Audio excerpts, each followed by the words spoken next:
Could stablecoins and power markets fuel the next leg of American industry? And if so, are US Bitcoin miners the companies everyone loves to hate the missing link? Today, we break down the fiscal crypto power loop, and why some US mining stocks could be positioned to benefit. Here's the simple version. Global users want digital dollars. Stablecoin issuers hold cash and bills as reserves. That becomes a steady buyer of short-dated US debt. Treasury then has more capacity to fund power and compute buildouts. More power and compute feed AI, data centers, and yes, Bitcoin mining and HPC. That's the loop. Two signals make this loop real, not sci-fi. In policy, the Genius Act gives a federal framework for payment. Stablecoins want for only high-quality reserves and no interest to coin holders. Translation: stickier, less rate-sensitive demand for bills. Treasury Secretary Scott Bessent has publicly floated a $2T stablecoin market in 3 years. In capital markets, large, traditional finance is now underwriting stablecoin bill plumbing. Whatever the headline numbers end up being,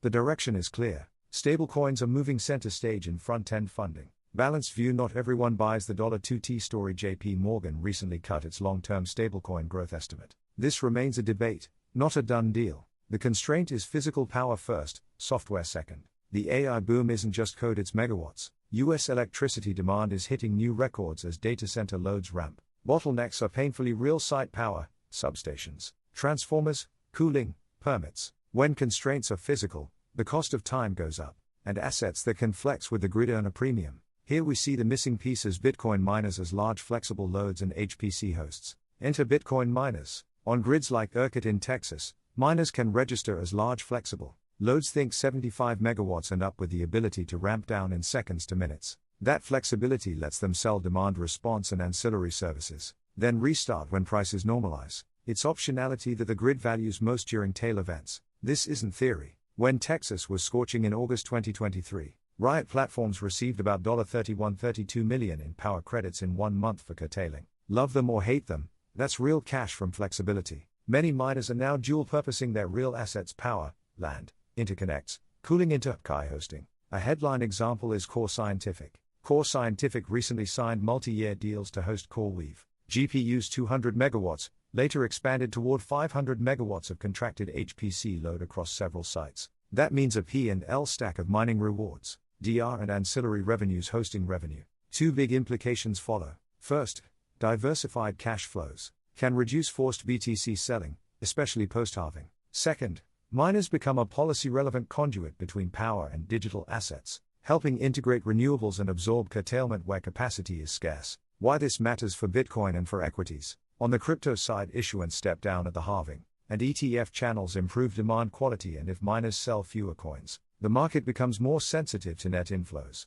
Upside can get non-linear when macro liquidity turns. Now, on the equity side, leadership can rotate from a pure software cycle to a hardware energy compute cycle. Competitive advantage accrues to firms that control power, interconnects, and lead times, or can rent them at scale. The segment you asked for: US Bitcoin mining stocks, why they might be interesting. Remember, this is not financial advice. If this fiscal crypto power alignment continues, some US miners could be highly well positioned. Use this 3-bucket lens. Bucket of flex: first, miners grid optionality, DR credits, Riot Platforms, Nasdaq Riot long ERCOT footprint, recurring power credits from curtailment programs, transparent monthly ops updates, Cypher mining, Nasdaq Cipher ERCOT presence, and public disclosures on power strategy. Watch their DR participation and expansion cadence. Bucket B: HPC adjacency pivot stories. Core Scientific, Nasdaq Core's multi-year HPC hosting for CoreWeave from 200 megawatt to 500 megawatt contracted, creating non-revenue lines. Note the M&A saga and governance debate now in headlines.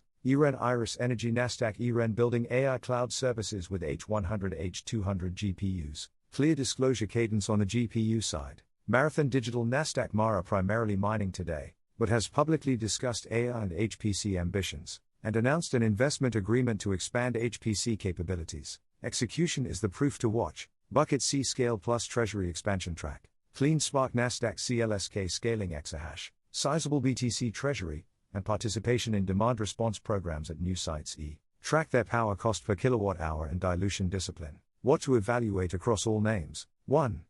Power contracts, fixed versus indexed, curtailment economics, congestion risk. 2. Load flexibility, proven DR and ancillary revenues, not just promises. 3. HPC mix, real contracts, duration, counterparty quality. 4.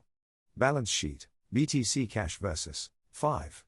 Jurisdiction and policy. ERCOT rule changes, local moratoria, interconnect timelines. For context, ERCOT formally defines large loads at 75 megawatts, and has been tightening visibility and registration requirements. Watch those rule makings. Risks, plainly stated. 1. BTC price drawdowns compress margins fast. 2. Power price spikes and transmission constraints. ERCOT is binding more often. 3. Policy risk at the state is auto level. 4. Execution risk on HPC pivots and single counterparty exposure. What to watch next? Practical checklist. Stablecoin supply and reserves. Are bills clearly dominating? Any Genius Act rulemaking updates? US power demand and transformer lead times are bottlenecks improving? Mining DR and ancillary revenues are credits recurring across heat waves and winter peaks? HPC contracts new MWs, durations, and counterparties beyond CoreWeave. ETF net creations versus minor treasuries. A quick read on net float versus net demand. If this alignment holds, stablecoin rails funding the front end, power and compute, scaling the real world, and miners bridging the two, the next leg of American industrial policy may be written in megawatts as much as in code. If you found this useful, like, subscribe, and drop the miner you're watching in the comments.